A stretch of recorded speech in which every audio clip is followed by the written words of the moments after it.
King Charles has secret power he can use to cut romances dead.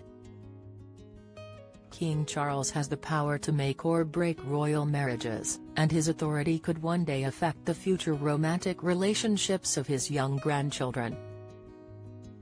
King Charles has many powers as reigning monarch, but one little-known rule gives him the final say on all royal romances. As fans of the hit Netflix series The Crown will know, the love lives of princes and princesses are often more complicated than those outside the palace gates. Traditionally, those in line for the throne are expected to wed somebody considered suitable, a standard that has broken royal hearts over the years. Take for instance Queen Elizabeth's rebellious younger sister Princess Margaret, who fell head over heels for her father's equerry, Group Captain Peter Townsend. Her older lover's status as a divorcee proved scandalous, and, in 1955, she announced she would be breaking off their engagement. In a radio address, heartbroken Margaret, who reportedly carried the sorrow with her until she died, told the British public, "Mindful of the Church's teaching that Christian marriage is indissoluble, and conscious of my duty to the Commonwealth, I have resolved to put these considerations before any others." Nearly 70 years on, you would imagine the palace's approach to relationships has changed.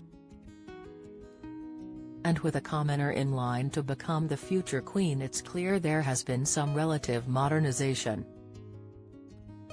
King Charles does however have the power to stamp out blossoming romances as he sees fit, under a law known as the Succession to the Crown Act 2013. According to this law, which came into force in 2015, the first 6 individuals in the line of succession require permission from the monarch to marry if they and their descendants are to remain in the line for the throne.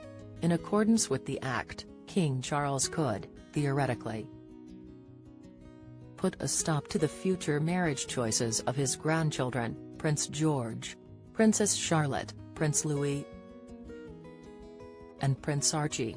Princess Lilibet, as 7th in line to the throne, narrowly avoids this possibility. As harsh as this may seem, this law is an amendment of the Royal Marriages Act 1772. A far more draconian rule which prescribed conditions under which royals could contract a valid marriage. Under this act, which applied to all family members, not just those with the potential to one day wear the crown, it was illegal for any royal under the age of 25 to marry without first obtaining prior consent of the monarch. Although things have relaxed somewhat over the years, asking the monarch for permission to marry is still a daunting task. In his bombshell memoir Spare, Prince Harry recounted approaching his grandmother, the late Queen, to ask her permission to marry Meghan Markle, now the Duchess of Sussex. Recalling his nerves as he met with his grandmother at Sandringham, Harry wrote, "I saw her waiting for me to speak, and not waiting patiently. Her face radiated, 'Out with it.' I coughed. 'Granny, you know I love Meg very much. And I've decided that I would like to ask her to marry me, and I've been told that I have to ask your permission before I can propose.' 'You have to?' Well, yes, that's what your staff told me, and my staff as well. That I have to ask your permission.' I stood completely still, as motionless as the birds in my hands. I stared at her face but it was unreadable. At last she replied, 'Well, then, I suppose I have to say yes.' It's unlikely however that King Charles would stand in the way of a true love match.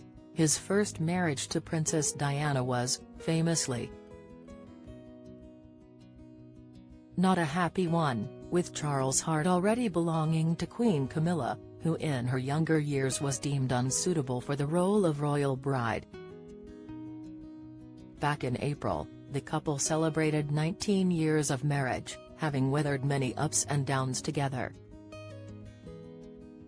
Their wedding, at Windsor Guildhall, was nowhere near as grand as Charles and Diana's St. Paul's Cathedral spectacular 24 years before. But the beaming smiles of the newlyweds said it all. Do you have a story to share? Email me at julia.banim@reachblock.com.